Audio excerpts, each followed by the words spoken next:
Imagine this. You're standing at the edge of everything you've ever wanted. The job offer that would change your life sits in your inbox, requiring only a signature. The person you've been dreaming about finally looks at you with genuine interest. The creative project that could launch your career awaits your final push. The opportunity to speak your truth, to step into your power, to become who you've always known you could be. It's all there, waiting. And then, inexplicably, you destroy it. Not dramatically, not with grand gestures of rebellion or conscious acts of defiance. You destroy it quietly, methodically, with the precision of a surgeon who knows exactly where to cut. You send the email too late. You say the wrong thing at the crucial moment. You forget the deadline. You pick a fight. You disappear. You find 1,000 perfectly reasonable excuses for why now isn't the right time, why you're not quite ready, why this particular opportunity wasn't meant for you anyway. Later, you'll call it failure. You'll tell yourself and others that you simply weren't good enough, that luck wasn't on your side, that the universe has it out for you. You'll carry the weight of these failures like stones in your chest. Proof of your fundamental inadequacy, evidence of some cosmic joke where everyone else got the instruction manual for success while you were handed a blank page. But what if I told you that you're not failing at all? What if every moment you've labeled as failure was actually a masterclass in precision, not the precision of incompetence, but the surgical accuracy of self-sabotage? What if the very force you've been cursing, the seemingly external obstacles that keep appearing in your path, are actually emanating from within you? What if there's a part of your own psyche so terrified of your potential that it would rather see you small and safe than expanded and exposed? This isn't a comfortable thought, is it? It's far easier to blame the economy, your upbringing, your lack of connections, or simple bad luck. Those external forces require no introspection, no uncomfortable journey into the shadows of your own mind.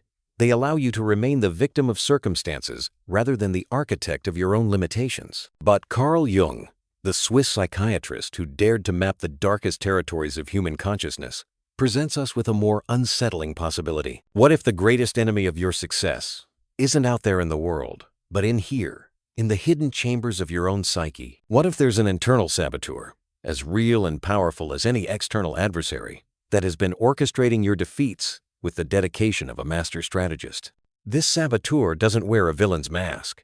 It doesn't announce its presence with dramatic flourishes. Instead, it speaks in your own voice, uses your own logic, and convinces you that its destructive actions are actually forms of self-protection. It whispers that you're being realistic when you're being cowardly, that you're being cautious when you're being paralyzed, that you're being humble when you're being self-diminishing. Consider the times you've been on the verge of a breakthrough, only to find yourself suddenly exhausted. Remember the moments when everything was aligning perfectly and you inexplicably began to doubt everything you knew to be true. Think about the relationships you've ended just as they were deepening, the projects you've abandoned just as they were gaining momentum, the dreams you've dismissed just as they were becoming possible. Was it really bad timing? Was it truly external circumstances? Or was it something far more intimate and terrifying, a part of yourself that had learned, somewhere in the depths of your history, that growth equals danger, that visibility equals vulnerability, that success equals a spotlight that reveals all your perceived inadequacies to a judging world? Jung understood that the human psyche is not a unified entity, but a complex ecosystem of competing forces, some conscious and others lurking in what he called the shadow, that repository of everything we've been taught to reject about ourselves. In this shadow dwells our internal saboteur, not as a malevolent force, but as a misguided protector that learned, perhaps decades ago, that the safest strategy for survival was to keep us small, invisible, and beyond the reach of potential judgment or rejection. This revelation is both terrifying and liberating. Terrifying because it means taking responsibility for patterns we've blamed on everything else. Liberating because it means these patterns are not fixed laws of nature, but psychological programs that can be understood, engaged with, and ultimately transformed. The question that haunts us now isn't whether we've been failing. It's whether we have the courage to look directly at the saboteur within and ask, what are you so afraid of? What pain are you trying to protect me from? And how long will we continue this dance of destruction disguised as protection? But before you can confront this internal saboteur, you need to understand exactly how it was formed, where it hides, and why it has such devastating power over your life. Stay with me, because what I'm about to reveal will shatter everything you thought you knew about your own limitations. By the end of this exploration, you'll possess the psychological keys to unlock a version of yourself that your saboteur has kept imprisoned, and the transformation will be irreversible. To understand the saboteur within, we must first acknowledge a disturbing truth about human consciousness. We are not who we think we are. The person you believe yourself to be, the one making decisions, setting goals, and striving for success, is merely the tip of an iceberg. Beneath the surface of your awareness lies a vast, dark ocean of repressed memories, forgotten traumas, and exiled parts of yourself that Jung called the shadow. This shadow isn't a poetic metaphor. It's a living, breathing psychological reality that operates with its own intelligence, its own agenda, and its own sophisticated methods of control. While you consciously plan your ascent, your shadow unconsciously orchestrates your descent. While you strategize success, it engineers failure. While you reach for the light, it pulls you back into familiar darkness. But here's where it becomes truly insidious. The shadow doesn't present itself as your enemy. It masquerades as your protector, your voice of reason, your realistic inner advisor. It speaks in the language of wisdom. Don't get your hopes up. Be practical, remember what happened last time, while systematically dismantling every bridge you try to build toward your potential. Jung understood that this internal division begins in childhood, in those crucial moments when we first learn that certain parts of ourselves are unacceptable. The child who is told that anger is bad learns to banish rage into the shadow. The child who is criticized for being too much learns to exile their natural exuberance. The child who is shamed for their failures learns to associate risk-taking with humiliation. These exiled parts don't simply disappear. They form a rebel alliance in the unconscious, gaining power through repression. Friedrich Nietzsche, long before Jung, recognized this split in human nature. His concept of the will to power wasn't about dominating others, but about the fundamental human drive to expand, to grow, to become more than we currently are. Yet Nietzsche also observed how this will to power could turn inward, becoming a will to nothingness, a destructive force that prefers annihilation to the vulnerability required for growth. This internal contradiction creates what Arthur Schopenhauer identified as the fundamental tragedy of human existence. We are caught between an unstoppable force, our drive to grow, and an immovable object, our terror of change. The saboteur emerges from this collision, serving as a psychological circuit breaker that shuts down the system before it can overload. Consider the neurological reality behind this phenomenon. Your brain's primary function isn't to make you happy or successful, it's to keep you alive. The amygdala, your brain's alarm system, can't distinguish between a saber-toothed tiger and a job interview. Both represent potential threats to your survival, and both trigger the same fight-or-flight response that once protected your ancestors from predators. But in our modern world, the greatest threats aren't external, they're social and psychological. The fear of rejection, judgment, and failure activates the same primitive survival systems that once saved us from physical danger. Your saboteur is essentially a Stone Age security system trying to protect a digital age consciousness, using methods that were once adaptive but are now destructive. The philosopher Jean-Paul Sartre described this condition as bad faith, the unconscious choice to deny our freedom and responsibility by pretending we have no choice. When you sabotage your opportunities, you're essentially choosing the familiar pain of limitation over the unfamiliar terror of possibility. It's easier to fail in ways you understand than to succeed in ways you don't. Viktor Frankl, who survived the Nazi concentration camps, observed that humans can endure almost any suffering if they can find meaning in it. But what happens when we unconsciously create meaning from our suffering? What happens when our identity becomes so intertwined with struggle that success feels like a threat to our sense of self? This is the saboteur's most sophisticated strategy. It doesn't just prevent success, it makes failure feel like authenticity. It convinces you that your limitations are actually evidence of your depth, your struggles, proof of your sincerity, your wounds, badges of honor that separate you from those superficial people who seem to succeed with ease. Aldous Huxley warned of this psychological trap in his exploration of human consciousness. He recognized that most people live in a consensus trance, accepting their limitations not because they're real, but because they're familiar. The saboteur is the guardian of this trance, the internal border patrol that keeps you safely contained within the boundaries of your learned helplessness. The most insidious aspect of this dynamic is how it masquerades as wisdom. Your saboteur doesn't encourage reckless behavior, it promotes realistic expectations. It doesn't advocate for laziness. It champions work-life balance. It doesn't preach failure. It warns against setting yourself up for disappointment. Every destructive action is wrapped in the language of self-care and rational thinking. This psychological sleight of hand is why so many intelligent, capable people remain trapped in cycles of self-sabotage. They can see the patterns in others, but remain blind to their own internal saboteur. They can analyze the psychology of success, but can't access it themselves. They become experts on the prison while remaining inmates.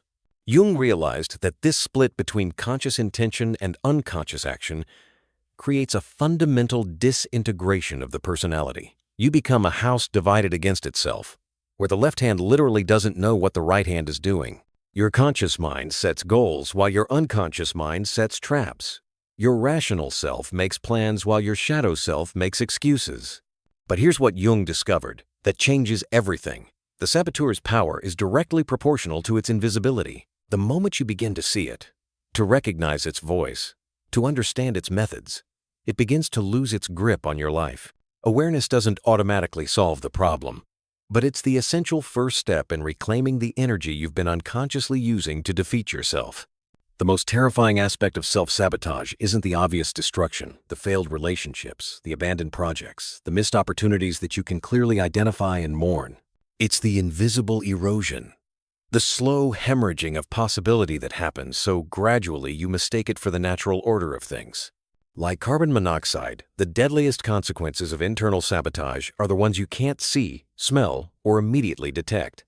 You've been living a life of systematic underachievement, but you've normalized it so completely that you call it realism. You've been settling for crumbs while convincing yourself you're not hungry for the feast. Your saboteur has been so successful that you've forgotten what it feels like to operate at full capacity. You've mistaken your diminished state for your natural state. Consider how this plays out in your daily reality. You tell yourself you're a procrastinator, as if this were a fixed personality trait rather than a sophisticated psychological defense mechanism. But procrastination isn't about poor time management, it's about fear management. Every time you delay, you're unconsciously negotiating with terror. You're choosing the familiar anxiety of running out of time over the unfamiliar anxiety of being fully seen and potentially judged. Your saboteur has trained you to interpret this delay as laziness, lack of discipline, or poor organization. This misdiagnosis is crucial to its survival.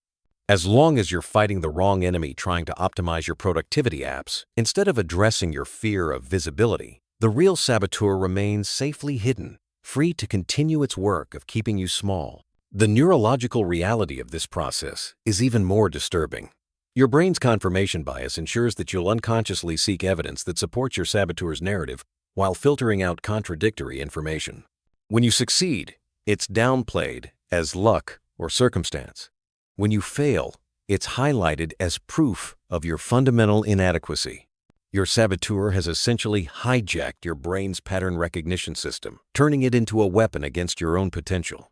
This creates what psychologists call learned helplessness. But it's more insidious than the term suggests. You haven't just learned that you're helpless. You've learned to be helpless in such sophisticated ways that it looks like wisdom. You've learned to sabotage yourself so skillfully that observers might mistake your self-destruction for bad luck or difficult circumstances. The cultural conditioning amplifies this internal sabotage exponentially. We live in a society that simultaneously demands exceptional performance while providing no psychological framework for handling success. You're told to dream big but stay humble, to be confident but not arrogant, to succeed but not at others' expense. These impossible contradictions create a psychological double bind where any movement toward genuine success triggers internal alarms. Your saboteur feeds on these cultural mixed messages like fuel. It uses society's ambivalence about success to justify its protective strategies. See, it whispers, even they don't really want you to succeed. Look how uncomfortable people get when someone actually achieves their dreams. It's safer to stay relatable, to struggle just enough to fit in. This societal dimension reveals perhaps the most devastating consequence of all. You're not just sabotaging your individual potential, you're participating in a collective conspiracy of diminishment. Your internal saboteur connects with others' saboteurs, creating social networks built around shared limitations rather than shared possibilities.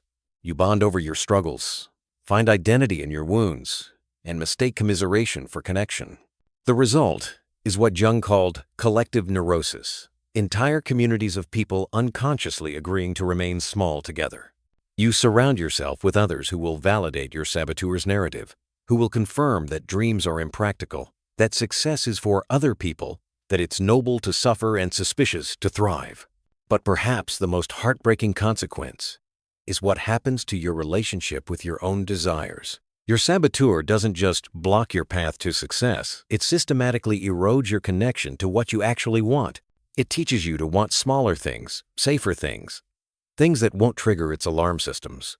You begin to confuse contentment with resignation, acceptance with surrender, humility with self-diminishment.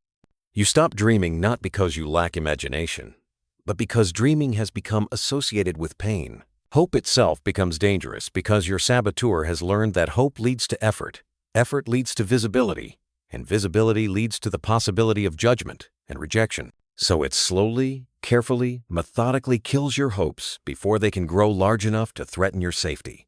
This creates a psychological phenomenon that's almost impossible to detect from inside the experience. You begin to prefer your limitations. They become familiar, predictable, safe. Your cage becomes your comfort zone, and you begin to fear freedom more than imprisonment. You develop what experts call Stockholm Syndrome, with your own saboteur identifying with your captor, defending your limitations and viewing those who suggest you could be more as naive or threatening. The saboteur's greatest triumph is when you stop fighting it and start fighting for it. When you begin to argue for your limitations, defend your impossibilities, and attack those who mirror back your potential. At this stage, the sabotage has become so complete that it's invisible. You've integrated it so thoroughly into your identity that challenging it feels like challenging yourself.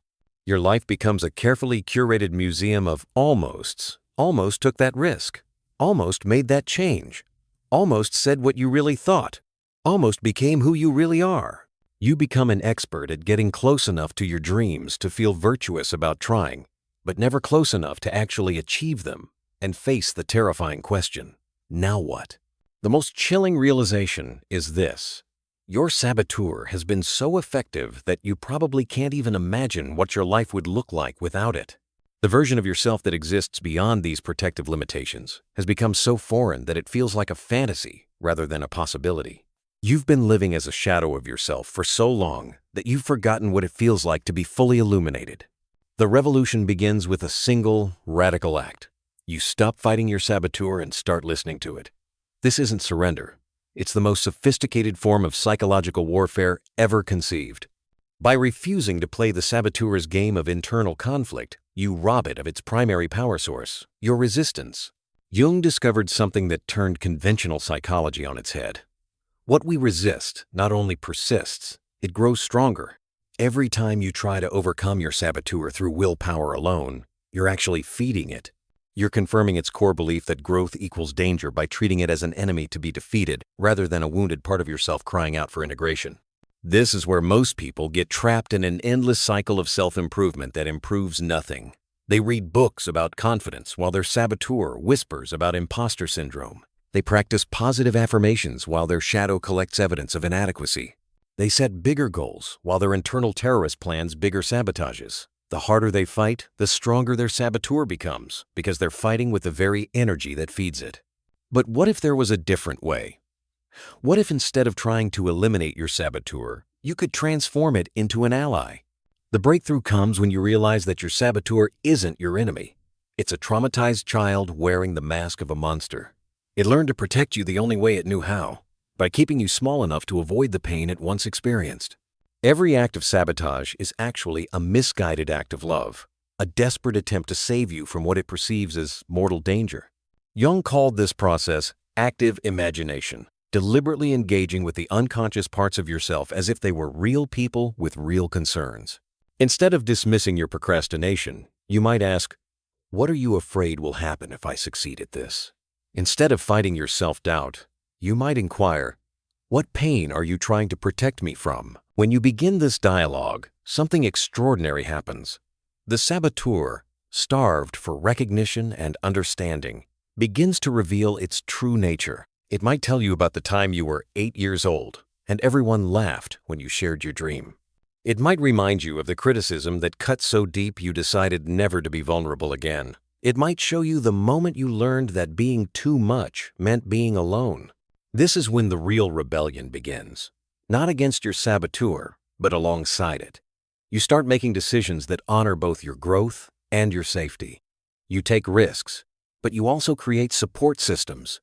You pursue visibility, but you also develop genuine self-worth that doesn't depend on external validation.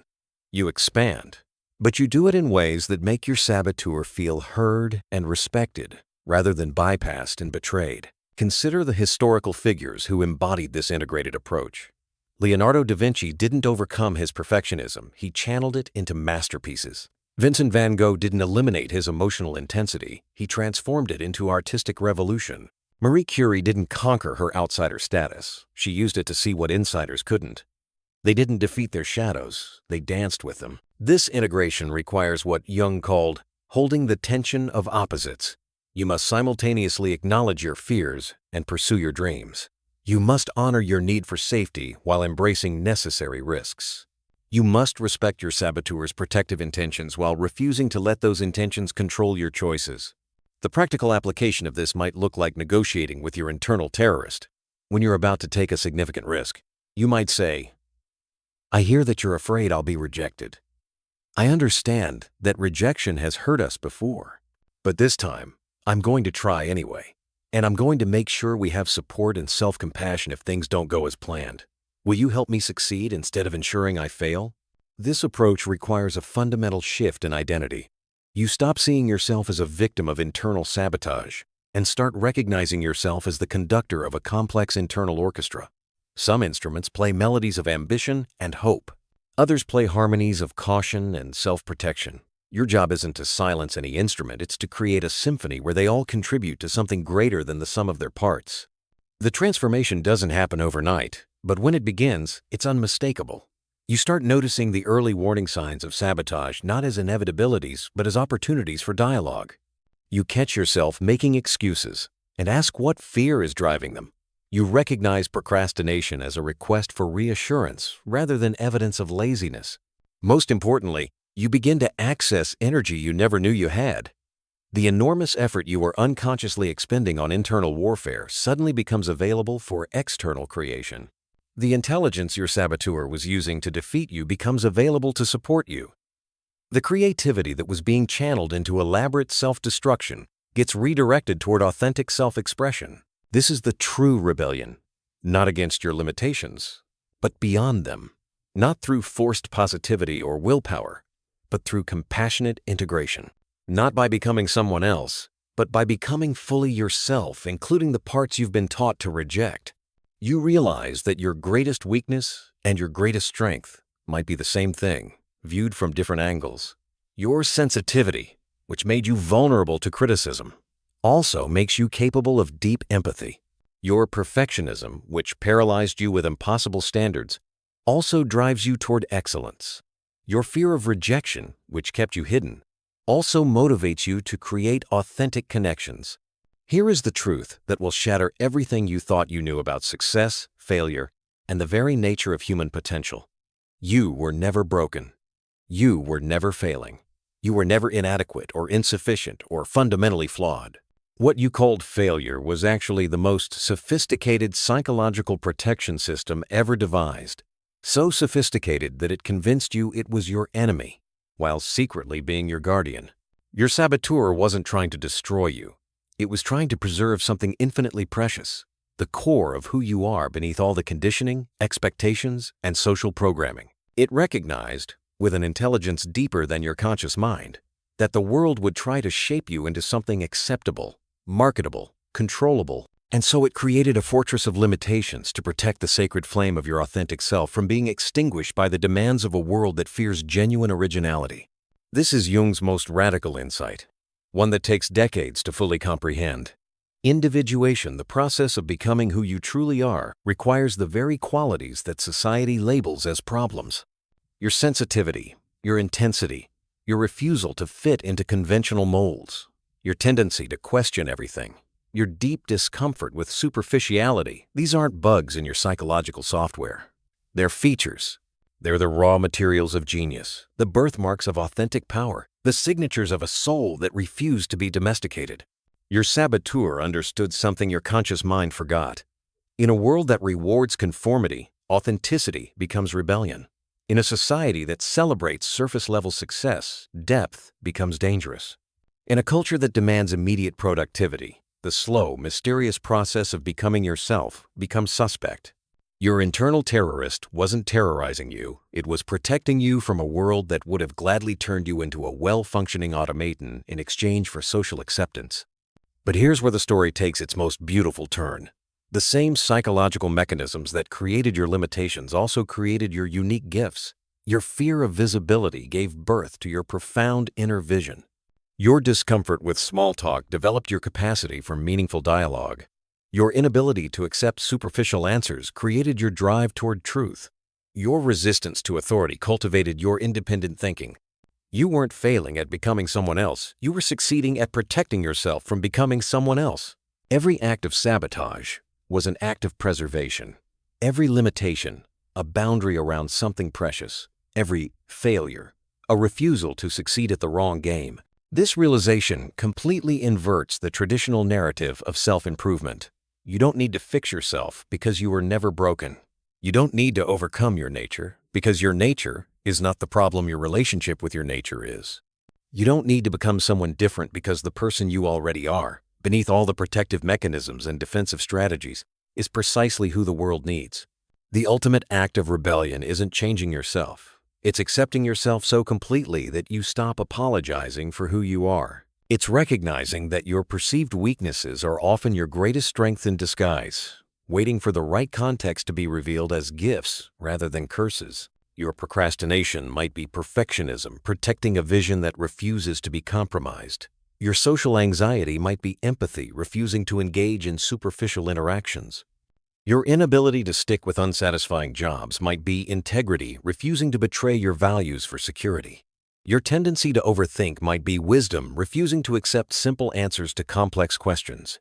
When you stop trying to eliminate these aspects of yourself and start understanding their deeper purpose, something miraculous happens.